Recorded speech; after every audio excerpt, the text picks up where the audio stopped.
Aujourd'hui, j'aimerais vraiment faire passer un message à mes générations sur le trading. On va voir 17 phrases qui sont des fois bien prises, des fois mal prises, incomprises par le grand public ou même les jeunes traders qui pensent pouvoir faire fortune en 5 minutes. C'est parti! La première. Pour commencer le trading, il faut beaucoup d'argent. Alors non, à défaut de te décevoir, tu peux commencer avec 1 euro, 10 ou une centaine d'euros. Petite somme, c'est suffisant pour commencer. Ce qui compte et qui est le plus important dans le trading, c'est d'avoir un plan, une bonne stratégie, une bonne méthode et d'essayer de devenir rentable sur le long terme. Vous alliez le faire gagner parce que c'est notre projet. Tu as le temps d'avoir un plus gros capital. Parce que si je te donne tout de suite 1 million et que tu ne sais pas trader, tu vas certainement tout perdre. Donc, tu peux commencer avec un petit. Entraîne-toi, prends ton temps et un jour, ça viendra. 2. Le trading, c'est des personnes en costume dans une salle des marchés. Regarde-moi, moi j'ai une casquette, elle est posée à l'envers. D'ailleurs, ça ressemble à rien avec les cheveux longs. Et pourtant, je fais du trading et je suis rentable. L'habit ne fait pas le moine. C'est tout ce que j'ai à dire sur ce point. Non, en vrai, c'est pas tout ce que j'ai à dire. La réalité, et si tu ne crois pas que je suis trader, eh bien regarde le reste de mes vidéos. Je fais un partage tous les mois de mes résultats de trading, mes gains et mes pertes. Surtout mes pertes, c'est important d'être transparent avec le grand public parce que non, je ne gagne pas tous les mois. Ce qui compte, c'est que sur le long terme, j'ai plus de périodes de gains, plus de trades gagnants que de trades perdants. Et c'est là que je définis que je suis rentable et donc que mon capital peut grossir. 3. Le trading, c'est de l'argent facile. Alors là, souvent, c'est plutôt la jeunesse qui pense qu'on peut devenir trader facilement et gagner beaucoup d'argent. La réalité sur le terrain, les études montrent qu'entre 80 et 90% des personnes perdent de l'argent. J'ai même pris une étude plutôt sérieuse et très précise qui, elle, indiquait que 97% des gens qui faisaient du trading court terme perdaient tous de l'argent et arrêtaient avant 6 mois. Ça fait quand même mal aux dents. Dans les 3% restants, il y a 1% de gagnants sur le long terme. Et ils gagnent souvent. Ça veut dire que les 2% restants gagnent une ou deux fois de temps en temps, mais ne sont pas rentables sur le long terme. Et ça fait très mal. 4. Le trading, c'est comme jouer au casino. Alors là, je t'arrête tout de suite. Effectivement, le trading, c'est de prendre un pari, à la hausse ou à la baisse sur un marché. Et au casino, on a certains jeux dans lesquels il faut prendre un pari. Cependant, sur le trading, je vais prendre une décision par rapport à un plan statistique. C'est-à-dire que j'ai étudié des graphiques, les fondamentaux, des entreprises, de l'économie de manière générale, et par rapport à des décisions soit que j'ai précédemment prises, j'ai déjà eu raison ou tort, j'essaye de reproduire les décisions où j'ai eu raison et d'éliminer les décisions lors desquelles j'ai déjà perdu de l'argent, et voir j'ai backtesté une stratégie sur les graphiques, mais c'est trop long à expliquer dans cette vidéo. Dans tous les cas, ce n'est pas jouer au casino, car il y a un réel travail, de rigueur, de discipline à amener sur le long terme. Ce n'est pas un jeu, c'est une discipline intéressante et dure à mener sur le long terme. Le trading, c'est des grosses voitures avec des yachts et des coupes de champagne. Un petit peu comme la tenue que je te disais tout à l'heure, l'habit ne fait pas le moine. Moi, aujourd'hui, je suis trader, je vis dans un appartement absolument normal. Qu'est-ce que je pourrais te dire de plus? J'ai une voiture, une Clio bleue grand-mère. Est-ce que je peux te mettre une photo à l'écran? Ce serait intéressant. Pour que tu vois que c'est pas parce qu'on fait du trading qu'on est forcément matérialiste, qu'on est forcément non concerné, je ne sais pas, par l'environnement. On peut aussi être une belle personne. C'est simplement une façon différente d'essayer de placer son argent, de faire fructifier son capital. 6. En trading, il suffit de suivre des signaux de trading pour réussir. Les signaux de trading. Parlons-en. Tiens, est-ce que tu en as déjà suivi? Dis-le moi dans les commentaires si c'est le cas. Dans tous les cas, ce qu'il faut noter, c'est que si tu suis quelqu'un qui te donne des signaux, as-tu réellement confiance en ses compétences? Comment peux-tu t'assurer que tu seras forcément gagnant grâce aux informations qu'il te partage? Peut-être qu'il est gagnant depuis 3 mois. Mais dans ce cas-là, pourquoi tu suivrais cette personne? Il n'a pas assez de longévité dans le trading. Il faudrait peut-être plutôt suivre quelqu'un qui l'a depuis 3 ans, depuis 10 ans. Et là, moi, j'aurais peut-être un peu plus confiance. Donc, dans un premier temps, je dirais, n'ayons pas confiance en n'importe qui. Il faut des preuves de réussite pour pouvoir suivre quelqu'un. Ensuite, dans les signaux de trading, si tu perds par rapport aux signaux que la personne t'a donnés, est-ce que tu te sens responsable de tes pertes ou est-ce que c'est la faute de celui qui t'a donné le signal? Réfléchis bien, médite là-dessus. Et dernier point, si tu as vraiment trouvé quelqu'un de compétent, que tu gagnes grâce à cette personne, mais qu'elle s'arrête de trader, elle s'arrête de te partager les signaux. Comment tu vas faire pour continuer d'être rentable en trading? Non, c'est drôle, hein. Tu restes drôle, hein. Mais je sais pas, le mec pourrait tout perdre. Ça pourrait devenir une merde. Moi, mon conseil, c'est plutôt que tu développes des compétences, des qualités, que tu maîtrises le sujet et que tu sois autonome. C'est beaucoup plus important et ça te permettra d'avoir une bien plus belle longévité dans le trading. 7. Pour faire du trading, il faut passer sa journée devant l'ordi. Alors, laisse-moi commencer par t'expliquer ce que sont les 3 profils de traders. Le premier, le scalper. Il prend des positions de sniper, il est toute la journée devant l'écran, prendre des positions de quelques secondes à quelques minutes. Il entre, il sort. Il entre, il sort. Il gagne, il perd constamment. Il doit être concentré et attentif dans son trading. C'est un vrai métier. Le deuxième profil, c'est un day trader. Il va ouvrir des positions à la journée, il va les couper avant d'aller se coucher. C'est aussi un travail. Les positions vont durer plusieurs minutes, parfois quelques heures. Les fondamentaux et l'actualité peuvent jouer de manière très importante dans sa stratégie. Nous avons aussi là un profil qui est un métier à part entière. Et pour finir, on a mon profil préféré qui est le swing trader. C'est celui que j'utilise actuellement. Évidemment, j'ai des investissements long terme, mais là l'idée c'est d'être plus dynamique, d'aller prendre des positions sur plusieurs jours, voire quelques semaines grand maximum. L'idée n'est non pas de se baser sur l'analyse fondamentale de l'économie, de l'actualité, mais simplement sur l'analyse technique des graphiques. On étudie un petit peu le prix, 1 heure à 2 par jour maximum. On choisit et sélectionne des setups, on se positionne sur une durée d'environ quelques jours à quelques semaines. 8. En trading, on peut gagner facilement de l'argent. Pour cette fois-ci, je vais accorder à cette phrase une part de vérité. En réalité, si tu te lances dans le sens du marché, et que tu es débutant, tu ne sais pas ce que tu fais, tu paries à la hausse contre le marché aussi, tu vas rapidement avoir raison. Donc peut-être rapidement réaliser des gains. Mais tu ne sais pas pourquoi. Tu ne sais pas pourquoi tu as raison, pourquoi est-ce que tu gagnes de l'argent. C'est simplement le marché qui était dans ton sens. Le problème, c'est de le conserver. Est-ce que je vais être capable de le vendre au bon moment? Très souvent, à la moindre baisse, le débutant va paniquer et ne va justement pas sortir en profit, mais en perte. Et c'est quelque chose qui est très récurrent. Autre notion, on ne sait pas de quelle somme on parle. Est-ce que l'objectif était de gagner 10 € ou 1 million? Donc je répète, il est potentiellement facile de gagner de l'argent, mais pas beaucoup, et tu vas voir que tu peux vite te faire attraper par tes émotions. Ce qu'il est très important de comprendre dans le trading pour ne pas se faire avoir, c'est d'avoir un bon money management, d'essayer de voir combien est-ce que je risque pour combien est-ce que je peux gagner. Alors que quand tu rentres et que tu débutes, en règle générale, tu rentres, tu penses que tu vas gagner, mais tu n'imagines pas qu'il y a une possibilité que tu te trompes et que tu perdes. Si ta position se retrouve dans le négatif, à quel moment est-ce que tu veux en sortir? Quel est le niveau de risque que tu es prêt à prendre par rapport à la position que tu espères gagner? Tu souhaites gagner 1 million, mais tu n'es pas prêt à perdre 10 €? Eh bien, là, je te le dis tout de suite, pour toi, ce sera compliqué de gagner facilement de l'argent. 9. Le trading, c'est 100% passif. Alors, j'adore ce mythe, et on va tout de suite le casser. Comme tu as vu tout à l'heure, j'ai exprimé le fait que même dans ma situation, alors que je suis rentable en trading et que je ne passe que 1 à 2 heures par jour, ce n'est absolument pas passif parce que je dois avoir une action sur le marché. Il y a une différence entre peut-être avoir un bien immobilier, et encore que, où tes locataires vont te payer tous les mois alors que tu ne travailles pas, pendant qu'ils te versent des revenus, tu as quand même peut-être fait les travaux, peut-être géré les contrats de location, il y a quand même une forme d'action. Le 100% passif n'existe pas, et alors en trading, eh bien, il n'est pas du tout réel.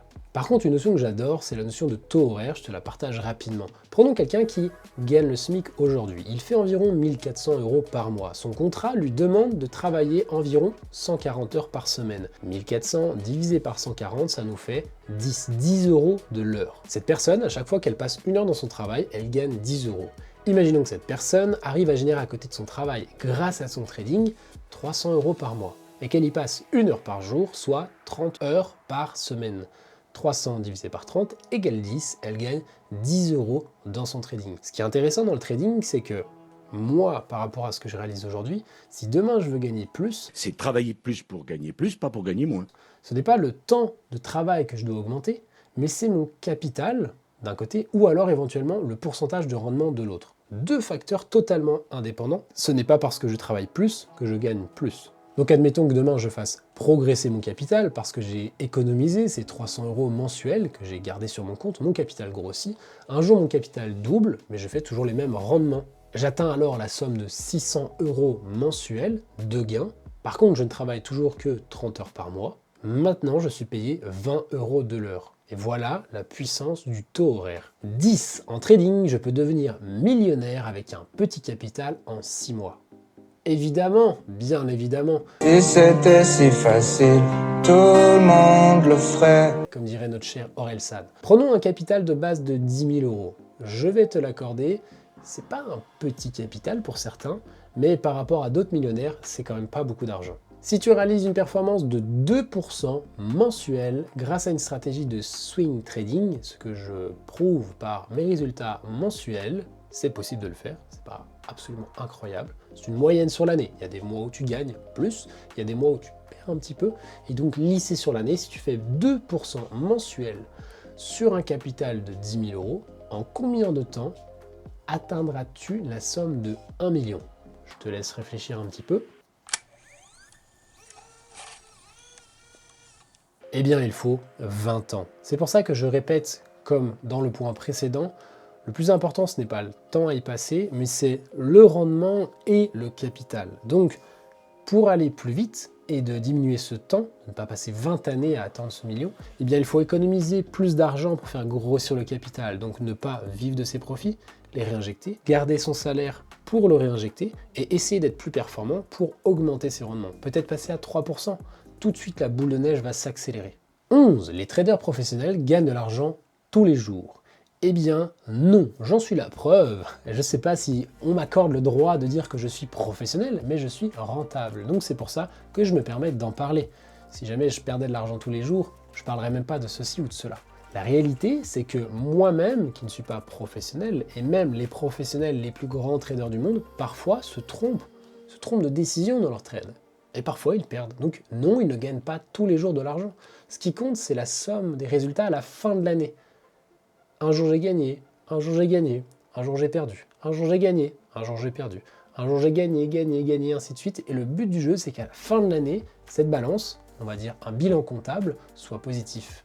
Positif vers des sommets, bien évidemment. 12. Les formations de trading garantissent le succès. Alors, à défaut de te décevoir, ce n'est pas parce que tu vas suivre une formation que tu vas forcément être rentable. Il y a aussi une part de responsabilité que toi, tu dois prendre en compte. Quels sont tes objectifs? Est-ce que réellement la durée que tu t'es fixée pour atteindre tes objectifs est jouable? Tu vois, 20 ans pour être millionnaire à 2% par mois.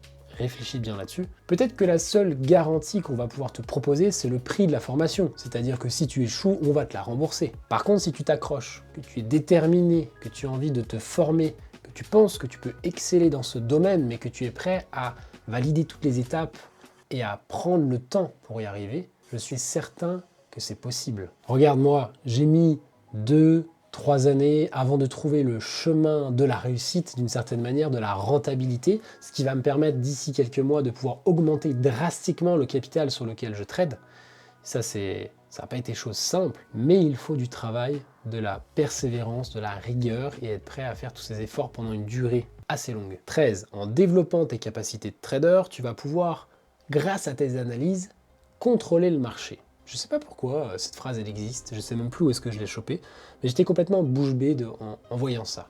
C'est pas parce que tu penses qu'une situation va se produire qu'elle va se produire. Il y a plein de fois où tu vas faire des erreurs, et c'est bien important de le comprendre dès maintenant. L'idée du trading, c'est de regarder le passé, d'analyser qu'est-ce qui s'est produit. Dans telle condition numéro 1, il y a ça qui s'est passé. Dans telle condition numéro 2, il y a ça qui s'est passé. La condition numéro 1, si je l'analyse, avec un nombre de récurrences de semaines, de mois et d'années, ça s'est reproduit. Statistiquement, dans 60% des cas, c'était valide. Eh bien, là, j'ai envie de sélectionner cette hypothèse et puis du coup de la tester dans un futur pour voir si elle continue de marcher. Et ça veut dire que c'est une hypothèse. Donc, je ne contrôle rien. Ce qui va se passer dans l'élément futur n'est pas ce qui s'est passé dans le passé. Je ne fais que dire le même mot, bien évidemment. Et il faut bien comprendre que ce sont les gros qui font les mouvements de marché. Nous, petits poissons, on ne fait que profiter des décalages à la hausse ou à la baisse qu'ils créent sur les prix de certains actifs. 14. Les traders n'ont pas d'émotions. Ça, c'est très marrant, parce que tout être humain sur Terre, même les animaux, ont des émotions. Pour moi, c'est vraiment important de le noter. Tout le monde a des émotions. Par contre, certaines personnes ont des capacités à comprendre les émotions qu'ils ressentent au fond d'eux. Est-ce que j'ai le droit de dire à les maîtriser? Je ne sais pas, parce que je ne sais pas si on peut maîtriser ses émotions. Mais j'ai perdu un être cher. Je ressens de la tristesse, peut-être de la colère, parce que l'événement qui s'est passé, une maladie, un accident causé par quelqu'un d'autre, voilà, je peux éprouver plusieurs émotions. Est-ce que pour autant, je dois passer à l'action? Admettons, j'ai perdu un proche qui est décédé parce que quelqu'un l'a renversé en voiture. Est-ce que je dois m'emparer de la colère pour aller faire du mal à la personne qui a causé cet accident? C'est à moi que tu parles comme ça, mec.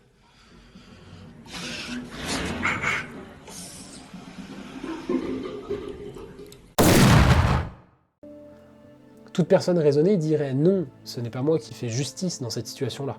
En trading, c'est pareil. Parfois, on va ressentir des émotions. Le marché part dans un sens alors qu'on voulait aller dans l'autre. Ok, j'ai perdu. Je me concentre. Qu'est-ce que je ressens? Qu'est-ce que je pense au fond de moi? Et j'essaye d'évoluer par rapport à ça. Bref, je ne pense pas que les traders n'aient pas d'émotions, mais par contre, le trading est une des meilleures écoles pour apprendre à gérer ses émotions. 15. En trading, les fonds d'investissement utilisent les mêmes techniques que les particuliers pour trader. Là, je t'arrête tout de suite. Non. Les grands fonds d'investissement ont des milliards à rentrer sur le marché. Lorsqu'ils mettent 1 milliard sur Bitcoin, tout se décale à la hausse.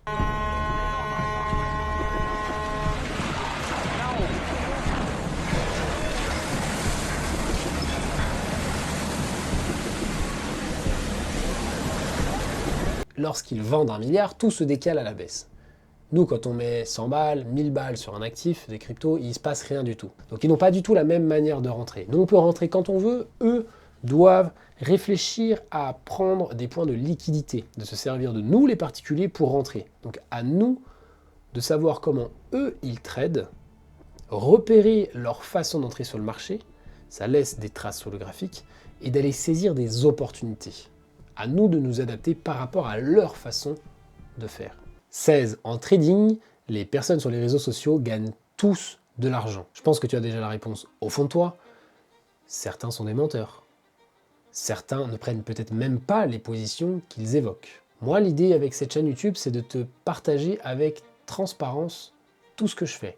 Je t'ai partagé la semaine dernière une vidéo sur les investissements long terme.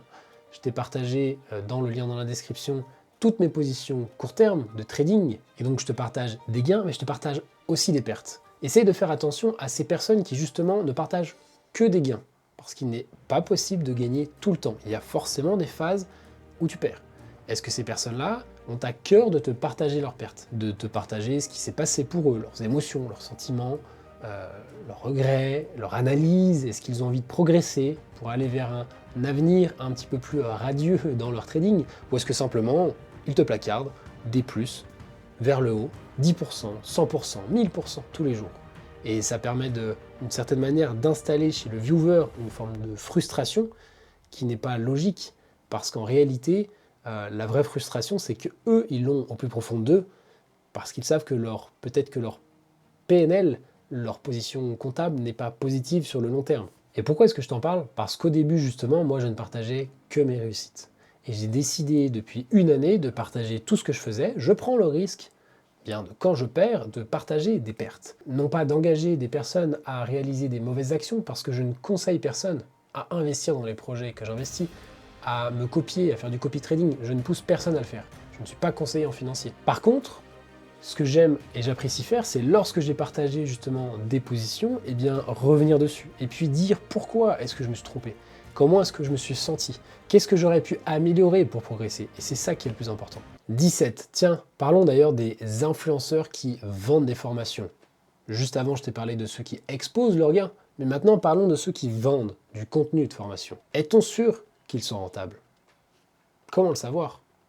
Ils ne partagent que leurs gains, pas leurs pertes. Il y a un côté qui n'est pas honnête. Est-ce qu'ils partagent leur position? Quand ils ont ouvert, quand ils ont fermé la position, est-ce qu'on a l'horaire, est-ce qu'on a l'actif? Tu vois, il y a plein de choses qu'il faut se demander sur la réalité du terrain. Moi, c'est ce que je partage dans, justement, le lien qui est dans la description. Et quand je perds, je suis honnête avec tout le monde. Bref, je ne vais pas en parler plus parce que les influenceurs des réseaux de trading et compagnie parfois m'énervent dans leur non-transparence. Dis-moi dans les commentaires si ça t'intéresse que je fasse une vidéo dédiée à ce sujet-là. Je pourrais te la partager, ça me ferait grand plaisir. Mais sur ce, on va s'arrêter, on se dit à la semaine prochaine pour une prochaine vidéo. Ciao!